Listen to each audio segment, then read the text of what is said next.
Hello, जय हिंद दोस्तों। मैं शुभम आपका स्वागत करता हूं आपके अपने इस यूट्यूब चैनल शुभम ई क्लासेस 2.0 में। जैसा आप सभी को पता है, एसएससी जीडी की वैकेंसी आने वाली है और हमारे इस चैनल पर शाम को 7 बजे एसएससी जीडी की क्लास होती है। और आज की क्लास में हम एसएससी जीडी में प्रीवियस ईयर में पूछे गए क्वेश्चन डिस्कस करेंगे। तो उम्मीद करूंगा सेशन आपको बहुत ज़्यादा हेल्पफुल लगेगा। चलिए अपनी क्लास स्टार्ट करते हैं। तो आज आपका जो एसएससी जीडी का ओरिजिनल पेपर है वो 11 फरवरी 2019 को हुआ था इवनिंग शिफ्ट में। आज की क्लास में हम इसके जीके और जीएस के क्वेश्चन डिस्कस करेंगे और इसके अंदर हम करंट अफेयर जो पूछा गया था वो डिस्कस नहीं किया जाएगा, क्योंकि करंट अफेयर के क्वेश्चन अब नए बनेंगे। तो स्टार्ट करते हैं अपनी क्लास। आज का पहला क्वेश्चन है आपके सामने स्क्रीन पर, जल्दी से सभी को आंसर देना है। नीली क्रांति का संबंध किससे है? और देखिएगा प्रश्नों की संख्या 21 है, क्योंकि 4 क्वेश्चन करंट अफेयर के पूछे गए थे, उसको हमने ऐड नहीं किया है। लास्ट में अपना स्कोर कमेंट करके बताना कि आपका स्कोर कितना था। नीली क्रांति का संबंध है मत्स्य उत्पादन से। ऑप्शन सी आपका करेक्ट आंसर होगा। क्वेश्चन नंबर सेकंड आपके सामने है, जल्दी से आंसर दीजिएगा। भारतीय रेगिस्तान डैश पश्चिमी क्षेत्र में स्थित है। तो भारत का रेगिस्तान कौन सा है? थार रेगिस्तान, जो कि अरावली की पहाड़ियों के पश्चिमी क्षेत्र में स्थित है। जिन्होंने भी ऑप्शन बी को आंसर दिया है उनका आंसर बिल्कुल करेक्ट है। क्वेश्चन नंबर थर्ड डिस्कस करते हैं। भारत की पहली महिला मुख्य चुनाव आयुक्त कौन थी? निर्मला सीतारमण, रमा देवी, प्रतिभा देव या फिर मीरा कुमार? भारत की पहली महिला मुख्य चुनाव आयुक्त कौन थी? तो आंसर मैच कीजिएगा मेरे साथ। जिन्होंने भी ऑप्शन बी को आंसर दिया है रमा देवी, उनका आंसर बिल्कुल करेक्ट है। और देखिएगा मीरा कुमार क्या है? भारत की पहली महिला लोकसभा अध्यक्ष स्पीकर। क्वेश्चन नंबर 4 आपके सामने। किसी विशेष निर्णय या कानून को रोकने के लिए किसी व्यक्ति, पार्टी या राष्ट्र के अधिकार को क्या कहते हैं? Very very important question. किसी विशेष निर्णय या कानून को रोकने के लिए किसी व्यक्ति, पार्टी या राष्ट्र के अधिकार को क्या बोलते हैं? तो बोलते हैं वीटो।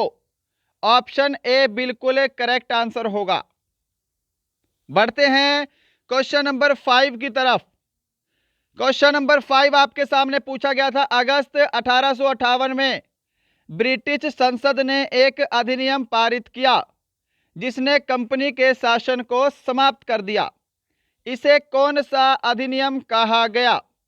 ऑप्शन है फोर्ट विलियम एक्ट, भारत सरकार अधिनियम, भारतीय न्याय अधिनियम या फिर काजिस अधिनियम? जल्दी से आंसर दीजिएगा। इसका राइट आंसर होगा ऑप्शन बी, भारत सरकार अधिनियम। ऑप्शन बी जिन्होंने आंसर दिया है उनका आंसर बिल्कुल सही है। और देखिएगा ये प्रीवियस ईयर के क्वेश्चन वेरी वेरी इंपॉर्टेंट है आपके आने वाले एग्जाम के लिए, एसएससी जीडी के लिए।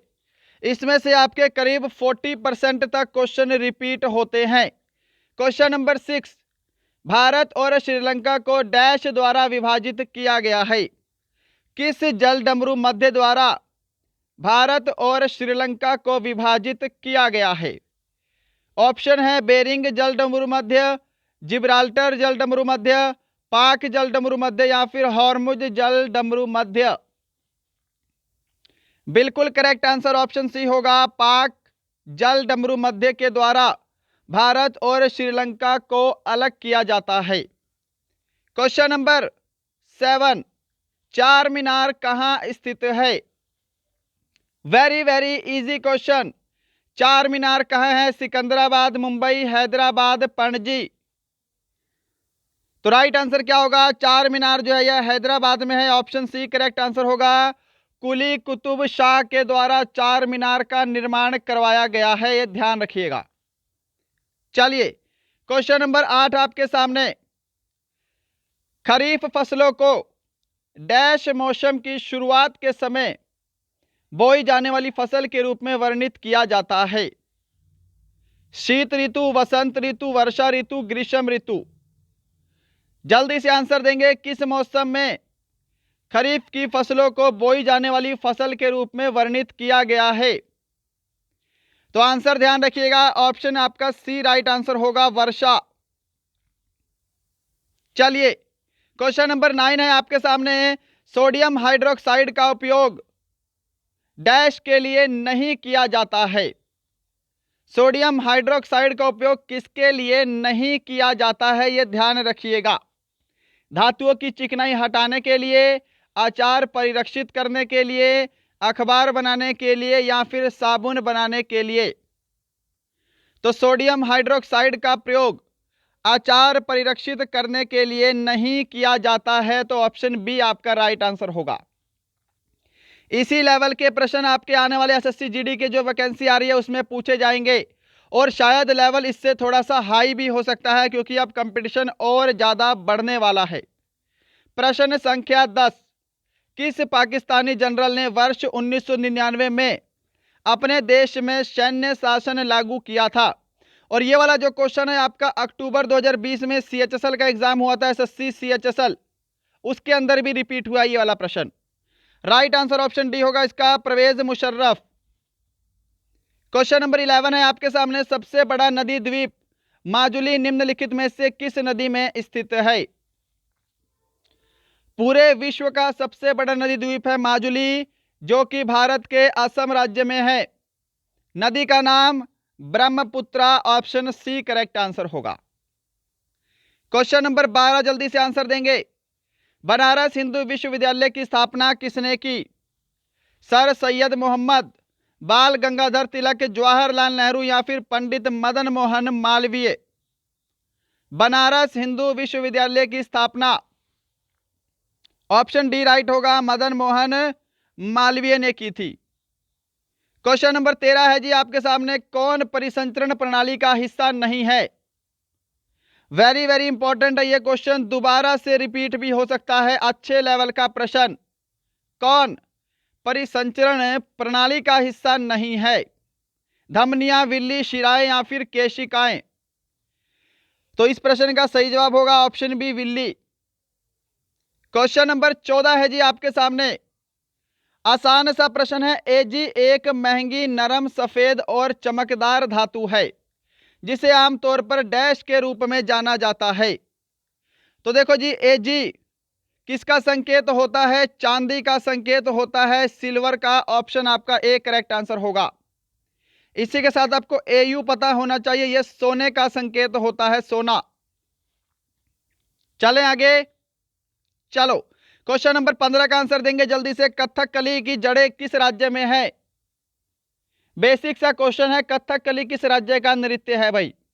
Karnataka, Andhra Pradesh, Tamil Nadu, Kerala? Right answer option D होगा, केरल। और इसके साथ आपको ध्यान रखना है, एक होता है कथक। कथक, ओके, ये जो कथक है ये आपका यूपी का है, उत्तर प्रदेश का, उत्तर भारत का। और कथकली जो है ये आपका कहां का है? केरल का है। Question number 16।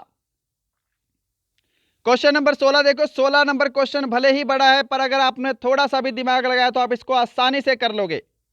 5 मार्च 1931 को संवैधानिक सुधारों की शर्त पर बातचीत करने के लिए भारतीय राष्ट्रीय कांग्रेस की ओर से मोहनदास करमचंद गांधी ने देश के साथ उच्च स्तरीय आधिकारिक बैठक में भाग लिया। कौन सी बैठक थी? यानी कि आपको बताना है किसके साथ गांधी जी ने इस बैठक में भाग लिया था। ऑप्शन आपके सामने है, तो देखो यहां पे आंसर क्या होगा? ऑप्शन बी होगा, लॉर्ड इरविन। इरविन समझौते की बात कर रहा है। 1931 में इरविन समझौता हुआ था महात्मा गांधी और लॉर्ड इरविन के बीच में। ओके, लॉर्ड क्लाइव जो आपको पता है ना, प्लासी के युद्ध में था 1757 में, तो ये तो 1931 में है। लॉर्ड कर्जन 1905 बंगाल विभाजन के समय। लॉर्ड रिपन तो आपको पता है 1881 के समय में था आई थिंक, या फिर 1872। चलो नेक्स्ट है क्वेश्चन नंबर 17 आपके सामने। निम्न में से कौन भारतीय शास्त्रीय संगीत की प्रख्यात गायिका है? वेरी वेरी इंपॉर्टेंट आंसर जल्दी देना है। शुभा मुदगल, रीता गांगुली, नैना देवी, या फिर पूर्णिमा शर्मा? कौन भारतीय शास्त्रीय संगीत की प्रख्यात गायिका है, यह पूछा गया था। ऑप्शन ए करेक्ट आंसर होगा शुभा मुदगल। और देखिएगा, अगर आपका अभी स्कोर कम आ रहा है तब भी कोई बात नहीं, अभी हमारी सेकंड क्लास है। आपके एग्जाम से पहले पहले हम जितने भी आपके प्रीवियस ईयर में 2019 में क्वेश्चन पेपर हुए थे वो हम सभी डिस्कस कर लेंगे। उसके बाद हमारी साथ साथ क्लासेस भी चलती रहेंगी। Daily update, latest question, current affair, math, reasoning, Hindi, सभी टाइप के क्वेश्चन हम डिस्कस करेंगे अपनी क्लास में। डेली 7 PM पे हमारी क्लास होगी, ये आपको ध्यान रखना है। क्वेश्चन नंबर 18 है आपके सामने। पुस्तक द ओरिजिन ऑफ स्पीसीज के लेखक कौन थे? सिंपल सा प्रश्न था जी। द ओरिजिन ऑफ स्पीसीज के लेखक कौन है? चार्ल्स डार्विन है। ऑप्शन आपका बी करेक्ट आंसर है। क्वेश्चन नंबर 19 आपके सामने है। मानव शरीर की सबसे छोटी हड्डी है। मानव शरीर की सबसे छोटी हड्डी का नाम स्टेपिस कौन से अंग की है? तो कान की हड्डी है। ऑप्शन बी करेक्ट आंसर होगा। सबसे बड़ी हड्डी कौन सी है जी? फीमर है। कहां की हड्डी है ये हड्डी है आपकी जांघ की। नेक्स्ट है क्वेश्चन नंबर 20 आपके सामने और सेकंड लास्ट क्वेश्चन। भारत के निम्नलिखित इस्पात संयंत्रों में से कौन सा सार्वजनिक क्षेत्र के अंतर्गत नहीं आता है? अच्छे लेवल का प्रश्न था। और देखिएगा, टॉप 25 क्वेश्चन पूछे जाएंगे आपके एसएससी जीडी में जीके के, जिसके अंदर 15 से 16 प्रश्न आपके आसान होंगे, प्रीवियस ईयर से संबंधित होंगे। 4 से 5 प्रश्न करंट अफेयर के हैं। ये इनका लेवल करंट अफेयर का जो वेटेज है वो बढ़ भी सकता है, 7 से 8 प्रश्न भी हो सकते हैं। ओके, और बाकी जो 4 से 5 प्रश्न होंगे वो थोड़े से अच्छे लेवल के पूछे जाएंगे। इसका राइट आंसर होगा ऑप्शन सी टिस्को। टिस्को जो है वो सार्वजनिक क्षेत्र के अंतर्गत नहीं आता है। 21 नंबर क्वेश्चन और आज का लास्ट क्वेश्चन है जी। आज का लास्ट क्वेश्चन है कि डैश ने 2006 में पाकिस्तान के विरुद्ध मैच के पहले ही ओवर में हैट्रिक ली थी और इस प्रकार वो ऐसा करने वाले पहले और आज तक के एकमात्र गेंदबाज बने। तो बहुत ही पुराना क्वेश्चन पूछा गया था। यहां पे राइट आंसर ऑप्शन सी होगा आपका इरफान पठान। जिन्होंने ऑप्शन सी को आंसर दिया है उनका आंसर बिल्कुल राइट है। बस 21 तक के क्वेश्चन हम डिस्कस करेंगे क्योंकि 4 क्वेश्चन करंट अफेयर के पूछे गए थे, जो कि अब करंट अफेयर लेटेस्ट आएगा। ये वाले क्वेश्चन जो है ये सभी रिपीट होने के चांस है और रिपीट होते रहे हैं और ये क्वेश्चन आपको आने ही चाहिए। तो दोस्तों, ये था आपका आज का जीके का सेशन। बताना आपको आज का सेशन कैसा लगा। डेली शाम को 7 PM हमारी क्लास होगी, हमारी क्लास से जरूर जुड़िएगा। मिलते हैं कल किसी और अच्छे टॉपिक के साथ। तब तक के लिए जय हिंद, जय भारत।